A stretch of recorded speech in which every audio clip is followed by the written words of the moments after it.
a poder estudiar, o vamos a estudiar entre todas, si aprendemos algo sobre el capítulo 2, versículos del 18 al 28. Pero antes, bueno, gracias, ya oraron por mí, entonces quiero volverlo a hacer para que el Señor me ayude a recordar lo que he estudiado para poderlo transmitir como el Señor quiere que así sea. Padre, yo infinitas gracias te doy a ti por la oportunidad que me das de estudiar de tu palabra y poder transmitir de ella.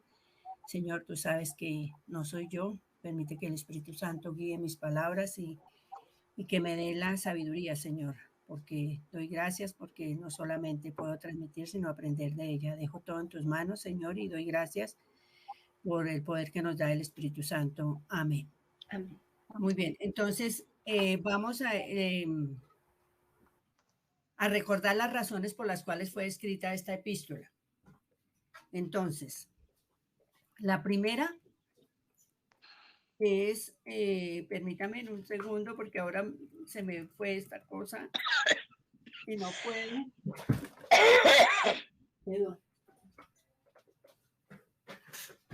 Entonces,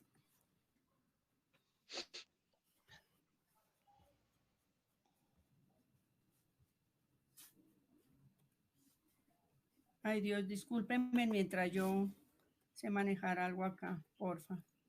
Tranquila, Marta. Entonces, primero vamos a recordar las razones por las cuales fue escrita esta epístola.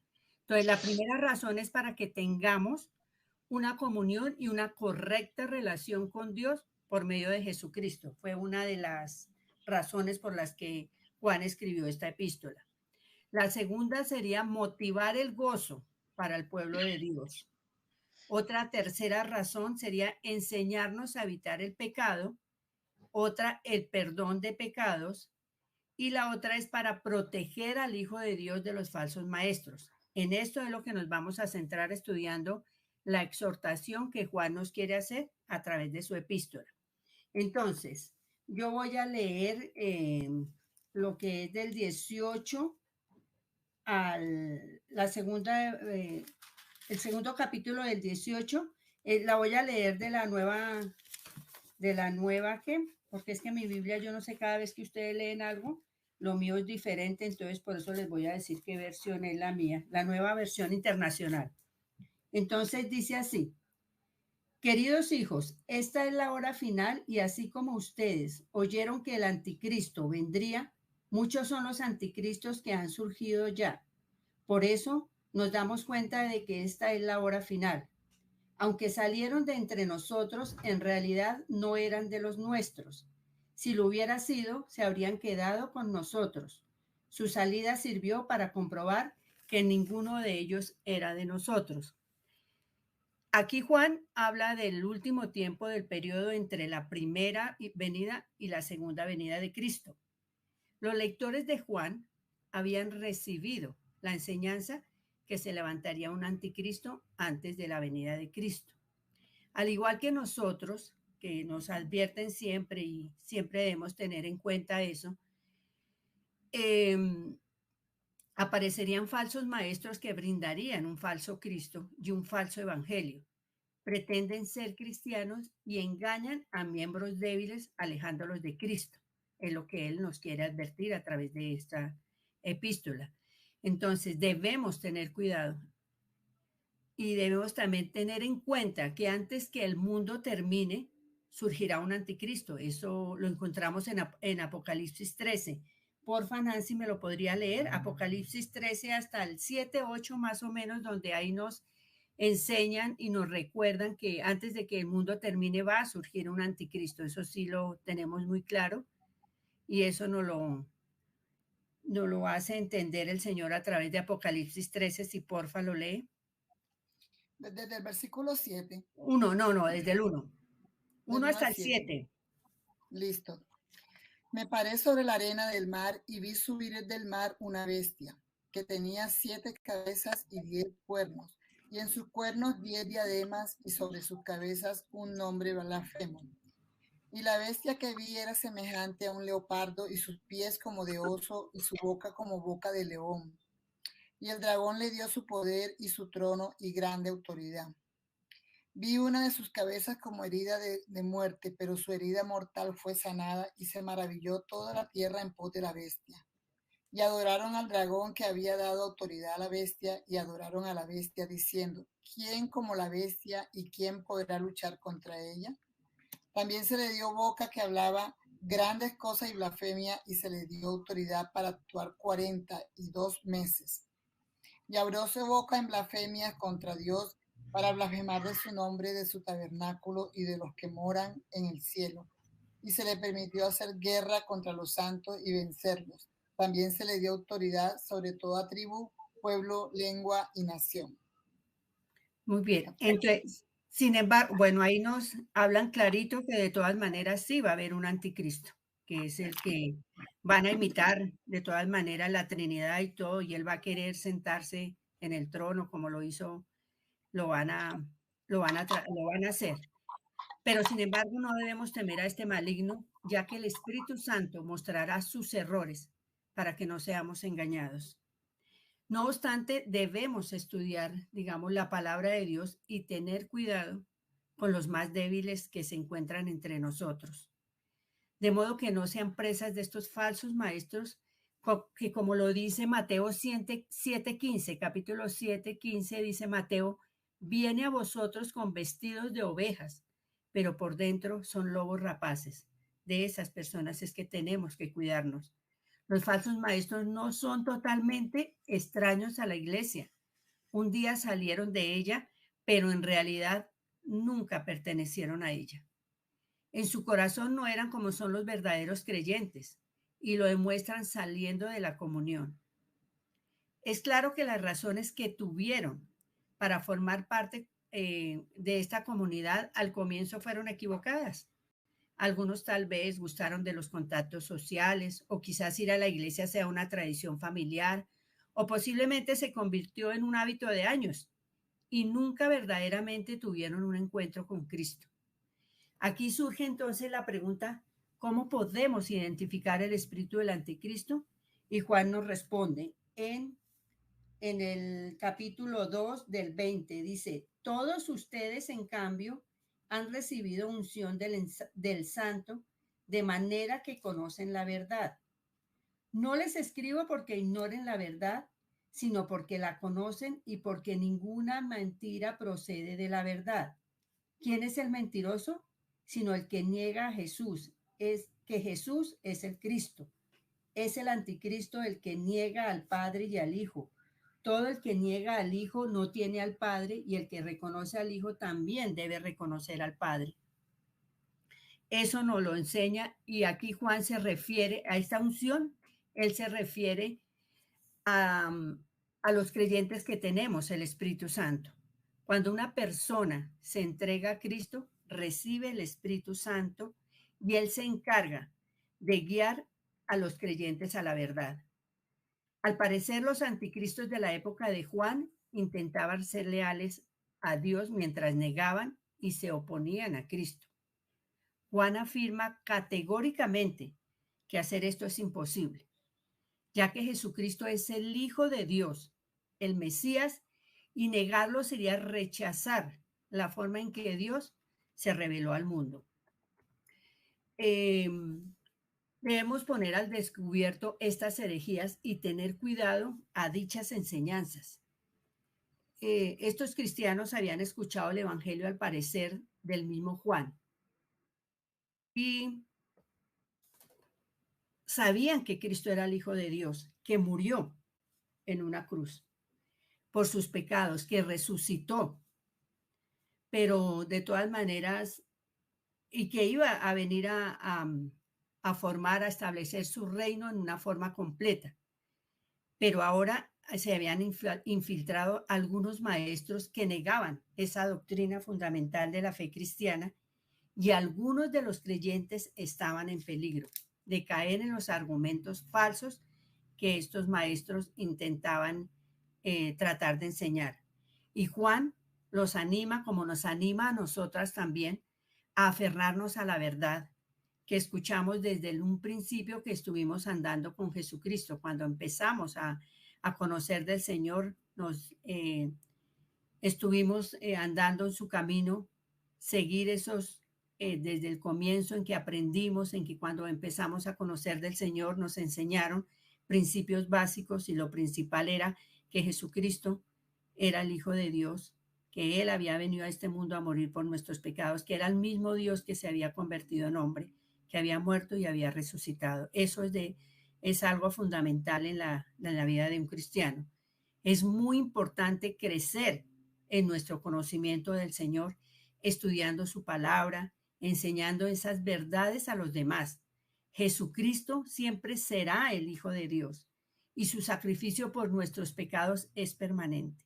No hay otra verdad que pueda contradecir a estas enseñanzas bíblicas, no la hay. Debemos permanecer en nuestra base de confianza y en la promesa de la vida eterna. Entonces, para ello Juan también nos dice en capítulo 2, versículos 14, permanezcan ustedes lo que han oído desde el principio, y si ustedes permanecerán también en el Hijo y en el Padre, esta es la promesa que Él nos dio, la vida eterna. Entonces debemos permanecer en esa confianza, en esa promesa de la vida eterna que Dios nos da. Y esto se refiere a la vida más allá de este mundo presente, ya que no comienza cuando morimos. La vida eterna, yo pensé que la vida eterna comenzaba después de que uno se hubiera muerto y no, es desde ya que comienza. Cuando aceptamos al Señor Jesús, tenemos una vida eterna desde ya aquí en la tierra. Cristo prometió enviar al Espíritu Santo para enseñar a sus discípulos y para recordar todas estas cosas que Él había enseñado. Luz Marina, porfa, ¿me puede leer Juan 14, 26?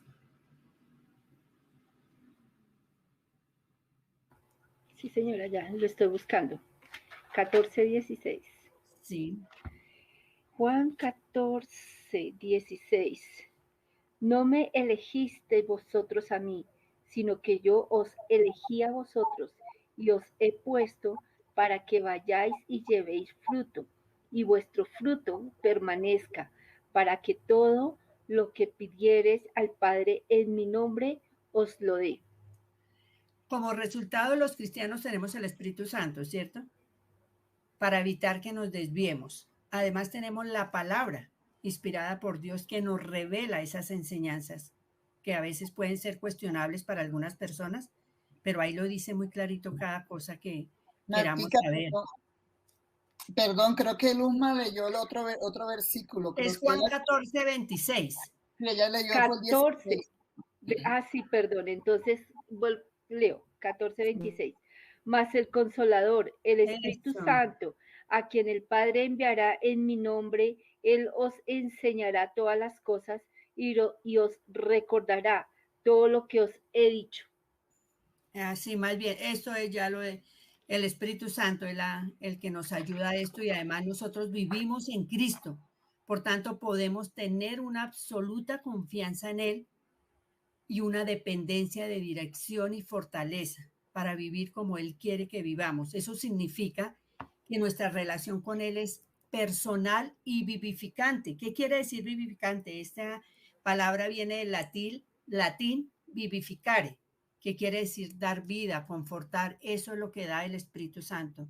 Eso es lo que el Señor nos dejó a través del Espíritu Santo, esa vida, el poder estar, digamos, confiados en que Él nos va a guiar, en que Él es el que nos va a dar la sabiduría y Él que es el que nos va, digamos, a proteger de estas enseñanzas, pero eso lo tenemos que hacer también con la ayuda del Espíritu Santo, pero a través también de estudiar su palabra. No solamente debemos aprender y conocer más de Él para estar seguros y tener, digamos, la firmeza y con qué, digamos, respaldar y defender lo que nosotros creemos. Entonces, también nos dice que la prueba de ser un verdadero cristiano está en la conducta recta.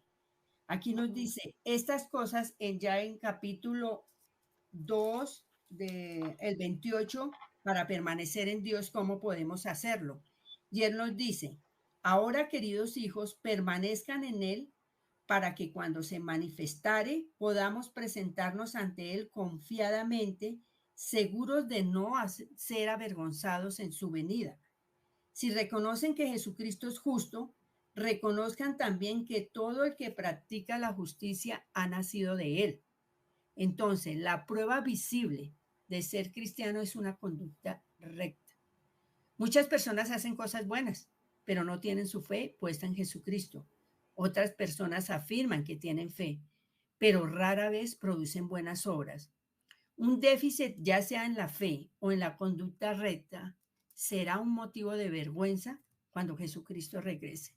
Debido a la verdadera fe, siempre produce buenas obras. Los que afirman que tienen fe y los que viven constantemente de forma recta son verdaderos cristianos. Las buenas obras no producen salvación, eso lo sabemos, no producen salvación, pero son necesarias para probar que la verdadera fe está en realidad presente en nuestras vidas. Doris, porfa, ¿me puede leer Santiago 2 del 14 al 17?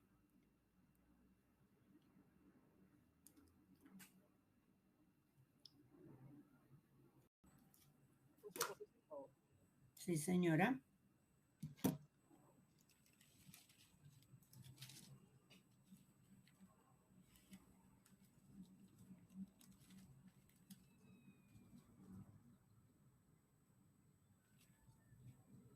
Santiago 2, del 14 al 17, entonces dice así: la fe sin obras es muerta.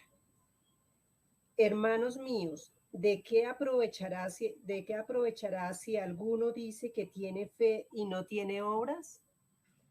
¿Podrá la fe salvarle? 15. Si un hermano o una hermana están desnudos y tienen necesidad de mantenimiento cada día, y alguno de vosotros les dice, id en paz, calentados y saciados, pero no les dais las cosas que les son necesarias para el cuerpo, ¿de qué aprovecha? Así también la fe si no tiene obras, es muerta en sí misma. Hasta el 17. Y hasta ahí, o sea, Listo. ahí clarito nos habla Santiago de la forma como nosotros podíamos demostrar que somos verdaderos creyentes, verdaderos hijos de Dios en los cuales tenemos fe y a través de la fe hacemos las obras que Él nos pide. Falta mucho, yo también de todas maneras tengo que, y oro a diario para que el Señor ponga eso en mi corazón para poner en práctica las cosas que el Señor nos pone y nos dice que debemos hacer para ser esos verdaderos hijos que Él quiere que nosotros seamos y en realidad presente en nuestras vidas que pueda estar Él. Como creyente, nuestros méritos se basan en el hecho de que Dios nos ama y nos llama a sus hijos. Por lo tanto, debemos estar alerta, estudiando su palabra, obedeciendo, permaneciendo en Él. Voy a dar un ejemplo que yo le había comentado a Estela que íbamos a estudiar estos versículos y ella me decía de un ejemplo de un venezolano que no conocía, digamos, la mayoría de los venezolanos que vienen acá no conocen el peso colombiano o vamos a otro lado y también no sabemos el peso que uno utilice, si es falso o es verdadero, no lo sabemos. Entonces él trabajó, le pagaron, le dieron un billete de 100,000, mandó a su esposa a un almacén, fue y ella a comprar y el billete era falso. Él no conocía, o sea, debería de estar, digamos, atento, pero eso no lo hace uno tampoco, atento a ver para conocer cuáles son los billetes falsos, cuáles son los verdaderos. Asimismo, debería uno estudiar la palabra del Señor para saber quién dice la verdad y quién es el que está mintiendo.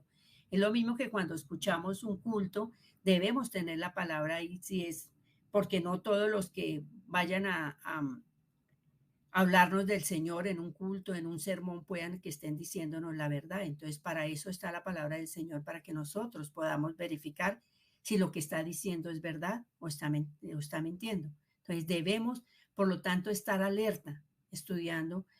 Ahorita, por ejemplo, tenemos la ventaja de los discipulados, tenemos la ventaja de los martes como mujeres, cada mujer dar un poco de la palabra del Señor, enseñarnos los miércoles, qué sé yo, y la misma palabra del Señor, podemos estarla estudiando, meditando en ella, memorizando, y si no entendemos algo, de todas maneras tratar de preguntar y mirar si eso es verdaderamente lo que el Señor quiere decirnos o no.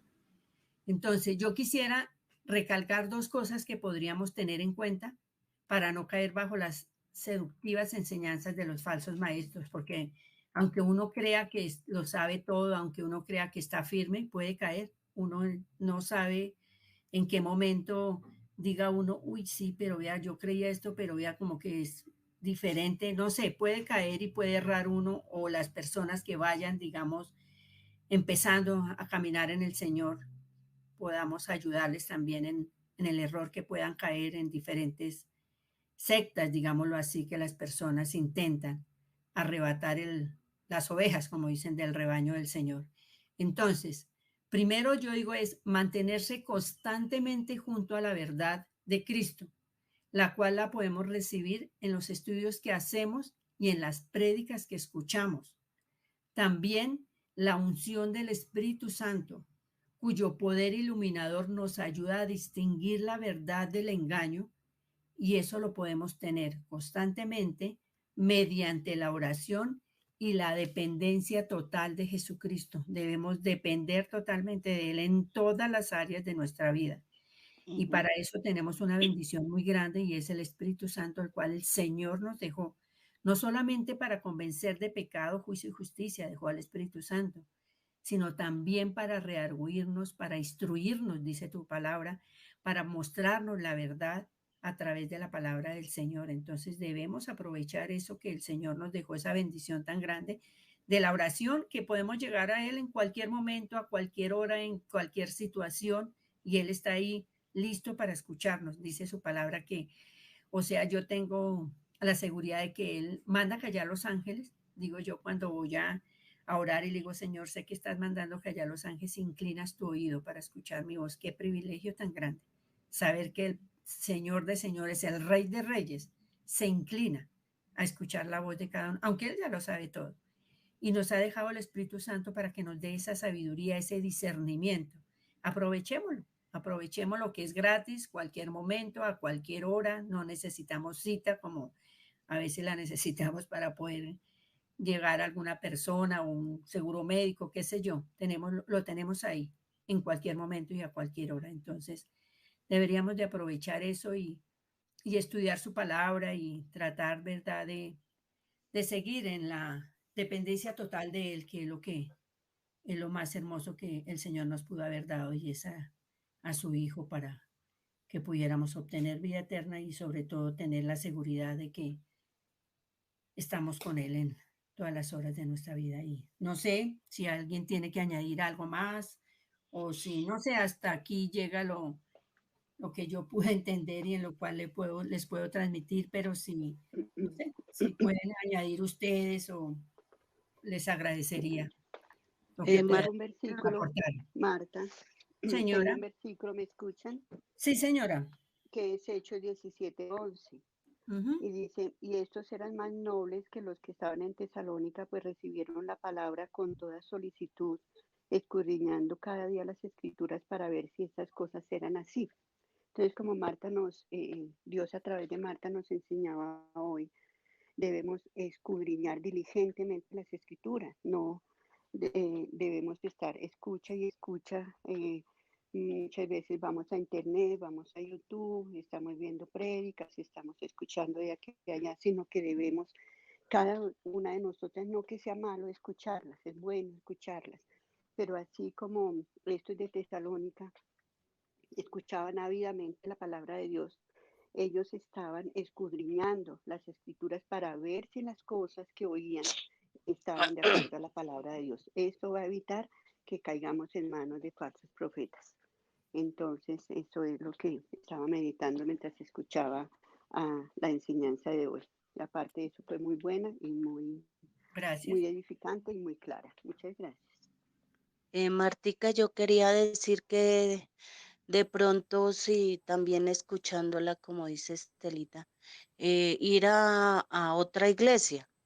O sea, yo me siento muy bien en esta iglesia y veo que es de sana doctrina, pues uno ir cambiando de iglesia, pues yo creo que eso no está bien. Entonces uno anda de aquí para allá.